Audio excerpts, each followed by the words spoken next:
Hi, I'm Sven. One more thing about what-if scenarios. It is difficult to make predictions, particularly about the future. Is this from Mark Twain?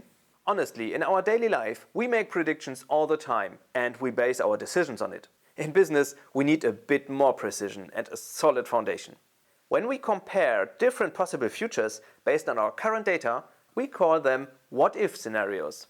Today we show you how they work. Welcome to Obtaino.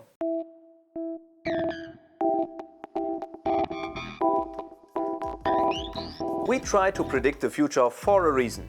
We want to make the best decision now, based on what we expect to happen later. It's the application of predictive analytics to provide us with the best forecast possible, but every forecast is based on assumptions.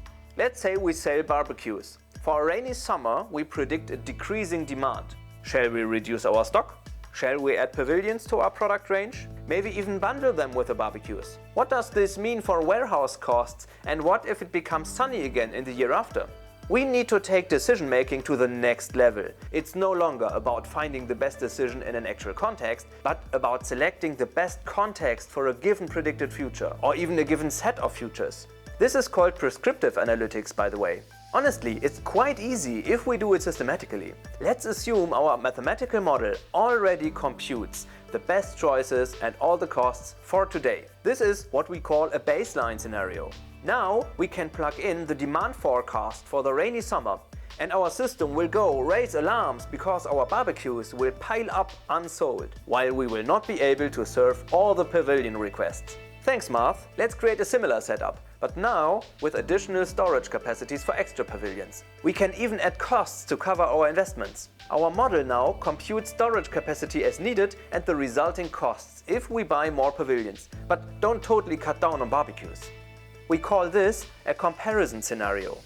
We could also think about a brand new business model, like giving barbecue workshops to create additional income. This is an alternative setup for which our optimization finds the best implementation with optimal costs. And now we can compare. For each scenario, we can see how precisely can we meet the demand, at which costs. What happens to the model if the next summer will be sunny again and demand raises? This systematic comparison of different scenarios we often call what-if scenarios, because we simulate potential futures. What will happen if? Sounds easy, right? It's a piece of cake if we use a mathematical model, because we need to simulate every scenario for every context, and using optimization, this is just a click away. So, is it difficult to make predictions about the future? Let's put it that way. If we try to predict the future, we should apply a what-if analysis.